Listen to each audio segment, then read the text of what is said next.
여러분 안녕하십니까? 김동석입니다. 동북아시아의 정세가 정말로 심각하게 긴박합니다. 일본과 중국의 영토 분쟁이 심각하게 격화되고 있습니다. 아주 심각하지 않으면 좀처럼 이슈로 다루지 않는 뉴욕타임즈가 3일 연속해서 이 중국과 일본 간 영토 분쟁을 큰 기사로 취급하고 있습니다. 아주 지도로 도표까지 그려놓고서 자세하게 설명하고 있습니다. 한국의 최남단 섬인 이오도를 포함해서 일본과 중국이 서로 자기네 항공 권역이라고 또 여기에 들어오려면 사전에 신고를 하라는 협박성 경계구역을 선포하고 있습니다. 거기에다가 미국은 중국의 그것에 동의를 해서 미국의 민간 항공기가 중국에 거기에 들어갈 때면 중국에게 사전 신고를 하라고 했다는 뉴스입니다. 일본은 절대로 그렇게 못하겠다고 하고 있습니다. 한국은 하겠다고도 아니고 못하겠다고 아니고 하다가 일본을 따라서 못하겠다고 했습니다. 중국의 전투기가 뜨고 일본의 자위대가 급파되고 아주 난리도 아닙니다. 사태가 심상치 않으니 미국의 조 바이든 부통령이 아시아 순방길에 나섰습니다. 부통령이니 정상 간의 회담은 아니지만 그래도 일본서는 아베 총리를, 중국서는 시진핑 주석을, 그리고 한국의 박 대통령을 만나게 됩니다. 그런데요, 바이든 부통령의 일정이 지금 우리를 불안하게 하고 있습니다. 그가 우선 일본에 들러서 아베 총리의 말을 듣고요. 그리고는 바로 베이징으로 날아가서는 시진핑의 말을 듣습니다. 그렇게 중국과 일본 간의 문제를 조율하는 것으로 보입니다. 그리고 서울로 돌아오는 일정입니다. 그게 무엇인가 규정이 되면 한국은 무엇이 되는지 정말 모르겠습니다. 그렇게 되면 미국, 중국, 일본 그렇게 저들끼리 말을 맞춘 다음에 우리의 현안은 어떻게 되는가요?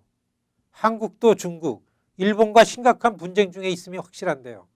시청자 여러분, 우리는 미국의 시민이고 조 바이든은 우리의 부통령인데요. 그가 우리의 말을 안 듣는 것인지 아니면 우리가 아무런 요청도 하지 않았는지 둘 중에 하나일 것입니다. 아마도 미국 시민인 미준의 한인들이 아무런 요청도 하지 않았을 것입니다. 미국에서 세금을 내고 투표를 하는 납세자면서 유권자인 한인 동포가 그런 요청을 하면 그 이야기를 안 들을 수가 없는 것이 미국의 선출직 정치인인데요. 시청자 여러분, 참고로 말입니다. 제가 경험이 있어서인데요. 일본은 미국을 공격했던 적이 있기 때문에 일본계 유권자는 목소리가 없습니다. 있어도 그렇기 때문에 우리만큼 씩씩하지 않습니다. 그리고요, 중국은 아직도 미국과 체제가 판이하게 다릅니다.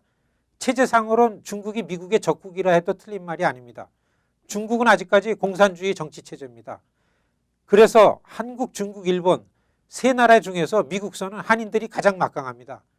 가장 잘 먹혀 들어갑니다. 그래서 중국은 그렇게 오랫동안 워싱턴서 일본과 겨루었지만 성과를 전혀 내질 못했습니다. 그런데 한인들은 워싱턴서 일본을 이겼습니다. 미국 내 한인들이 지금 역할을 할 수가 있습니다. 미국이 한국의 역할을 가장 중요하게 규정하면서 아시아의 정책을 만들도록 미국 내 한인들이 그렇게 할 수가 있습니다. 미국이 외교 정책을 국익을 우선해서만 만들었다면 여러분 중동 지역에서 이스라엘을 택하지 않고 석유가 많이 나는 산유국의 손을 들었을 것입니다. 그런데 왜 산유국과 전쟁까지 치르면서 미국이 이스라엘 편을 들었는가요? 미국 내 유태인들이 미국이 그렇게 하도록 만들었습니다. 미국에게 이스라엘은 외교 정책이 아니고 미국 내 시민의 문제로 되어 있습니다. 유태인들 각각이 똑똑해서가 아니고요.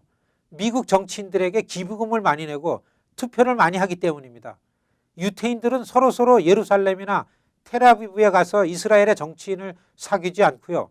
워싱턴서 몇 갑절 더 효과를 낼 수 있는 일을 하고 있습니다. 이스라엘은 이스라엘 정치인과 가까운 몇몇 미국 내 유태인을 추켜 세워주지 않습니다.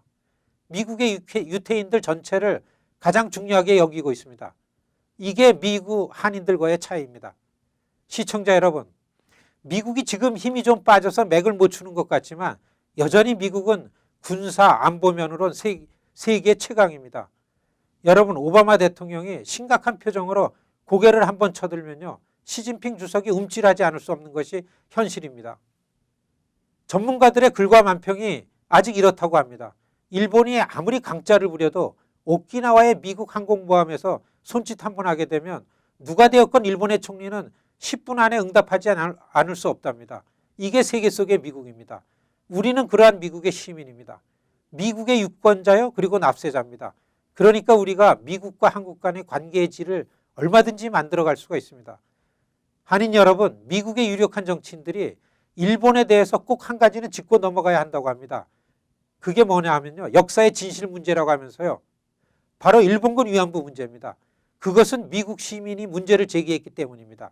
연방의회 결의안이니 일본이 그렇게 하지 않고서는 미국과 맞서야 할 판입니다. 시청자 여러분, 지금 미국서 한인으로 산다는 큰 보람을 가질 수 있을 때입니다. 한반도의 상황이 1890년대 구한 말과 너무도 흡사한 상황이라고 누구든지 경쟁적으로 목소리는 높이면서 왜 행동하지 않는지 모르겠습니다. 결코 한인들이 입만 갖고 있는 것이 아닌데도 크게 그리고 멀리 보는 일에도 함께 동참하길 요청합니다. 지식인답게 그렇게 행동을 해야 할 때입니다. 감사합니다.